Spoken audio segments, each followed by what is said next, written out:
Sanskrit class में आप सभी का स्वागत है। छात्रों, आज हम पढ़ेंगे नया चैप्टर लोट लकार है, जिसके बारे में हमने पूर्व में पढ़ा है।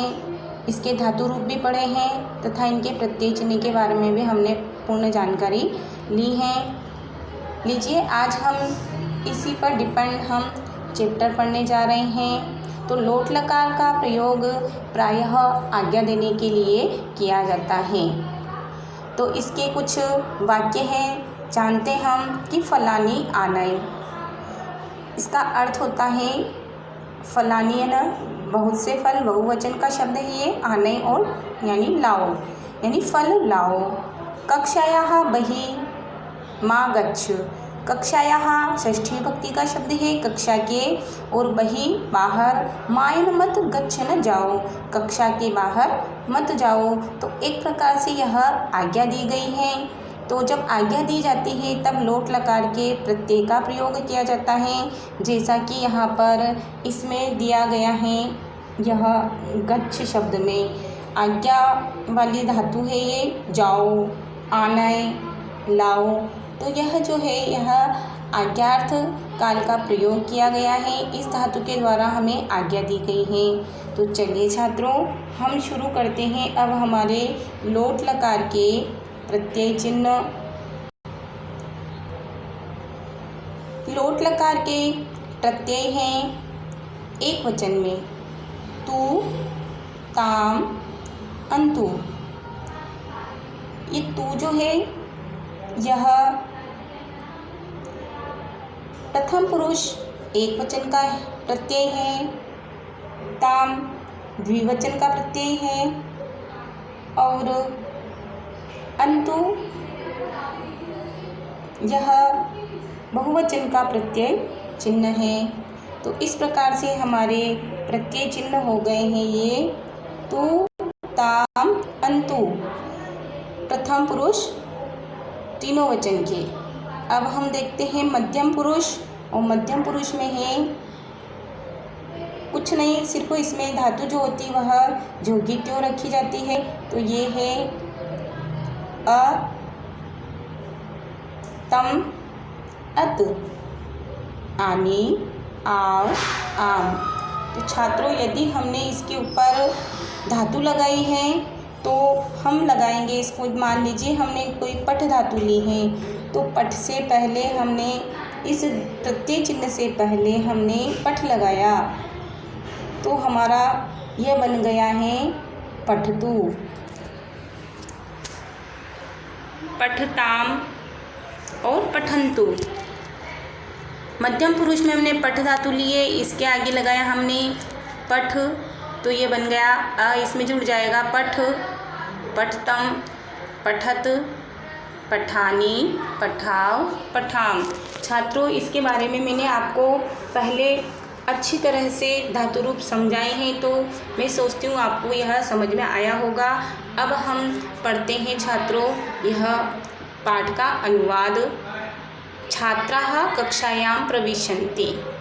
आप देख रहे होंगे सबसे पहले आपको एक शब्द दिखाई दे रहा है संवाद, और संवाद का अर्थ होता है बातचीत। जब दो के बीच में या दो से अधिक व्यक्तियों के बीच में जब बात होती है तो वह कहलाता है संवाद या वार्तालाप।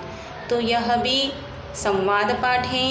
इसमें दो या दो से अधिक व्यक्तियों के बीच में बातचीत चल रही है, वार्तालाप हो रही है। तो चलिए छात्रों, हम लोट लकार के बारे में हम इस वार्तालाप के द्वारा जानेंगे। छात्राः कक्षायां प्रविशन्तु। छात्र कक्षायां, कक्षा में, प्रविशन्तु प्रवेश कर रहे हैं या करते हैं। छात्र कक्षा में प्रवेश करते हैं। विकासः आचार्य नमामि। विकास ने कहा गुरुजी नमस्कार करता हूँ। नमामि का अर्थ होता है नमस्कार करना। नमामि नमस्कार करता हूँ। ये उत्तम पुरुष एक वचन का रूप है, नम धातु से बना है। नम का अर्थ होता है नमस्कार करना। तो यहाँ उत्तम पुरुष मैंने बताया है कि जो बात स्वयं कहता है वह कहलाता है उत्तम पुरुष। तो विकास स्वयं कह रहा है आचार्य को कि आचार्य मैं नमस्कार करता हूँ। तो आचार्य ने कहा आयुष्मान भव, अर्थात दीर्घायु हो या लंबी उम्र वाले हो। जब हम किसी के लंबी उम्र की कामना करते हैं तो हम उसको बोलते हैं आयुष्मान भव, यानी आप दीर्घायु हो या लंबी उम्र हो आपकी, ये कामना की गई है आचार्य के द्वारा। तो जब कोई शुभ कामना की जाती है या प्रार्थना की जाती है, इच्छा की जाती है और इच्छा की जाती है या आज्ञा दी जाती है, तब लोट लकार का प्रयोग किया जाता है। तो इसमें भी आचार्य ने इच्छा जाहिर की कि आप लंबी वाली हो, इसलिए यहाँ पर आयुष्मान भव कहा है। और ये जो भव शब्द आया है यह लोट लकार का है, और लोट लकार के कौन से पुरुष का है, यहाँ पे मध्यम पुरुष का, जिसमें कोई प्रत्यय नहीं जुड़ा हुआ होता है, वह होता है ये मध्यम पुरुष का। कह रहे हैं कि जिससे बात की जाती है वह कहलाता है मध्यम पुरुष का। तो आचार्य जी उस सामने वाले से बात कर रहे हैं और कह रहे हैं कि तुम लंबी उम्र वाले हो। तो जिससे बात की जाती है वह कहलाता है उत्तम पुरुष, और जो बात कह रहा होता है वह कहलाता है प्रथम पुरुष। तो यहाँ मध्यम पुरुष आया है।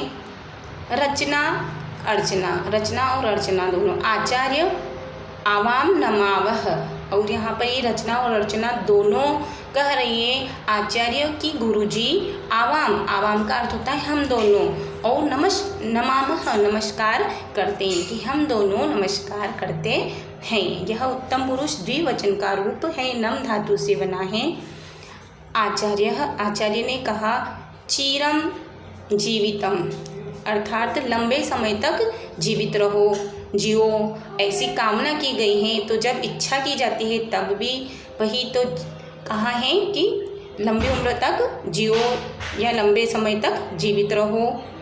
तो विशाल ने कहा किम अहम आगच्छानि, कि क्या मैं आ सकता हूँ। आचार्य ने कहा आगच्छ, आओ, उपविश्य च, और बैठो। च का अर्थ होता है और उपविश्य का अर्थ होता है बैठना। आओ और बैठो। सर्वे छात्राः, अर्थात सभी छात्र। अद्य वयम किम पठिष्यामः, अद्य मीन्स होता है आज, वयम है ना हम सब, किम यानी क्या, पठिष्यामः पढ़ेंगे। पठिष्यामः पठ धातु है और यह बहुवचन का रूप है उत्तम पुरुष के बहुवचन का रूप है। तो कहा है कि आज हम सब क्या पढ़ेंगे। तो आचार्य ने कहा अद्य अहम किंचित सदाचार नियमान कथयामि। अद्य मीन्स होता है आज, अहम में किंचित कुछ, सदाचार नियमान कथयामि, मैं सदाचार के नियमों को बताता हूँ या कहता हूँ। तो ध्यानेन आकर्णयन्तु, तो ध्यानेन अर्थात ध्यान से तृतीय विभक्ति का शब्द है और इसका विभक्ति चिन्ह होता है से या के द्वारा। तो ध्यानेन ध्यान से, आकर्णयन्तु न सुने, आप ध्यान से सुनिए, ऐसा कहा गया है आचार्य के द्वारा। तो यहाँ पर आज्ञा या इच्छा प्रकट की गई है सभी वाक्यों से, यह हमें आभास हो रहा है। तो छात्रों, जब आज्ञा या इच्छा जारी की जाती है तब लोट लकार का प्रयोग किया जाता है। तो छात्रों, मैं पुनः आपको इस लोट लकार के कुछ वाक्य लेकर अगली वीडियोज़ में आऊँगी। Thank you.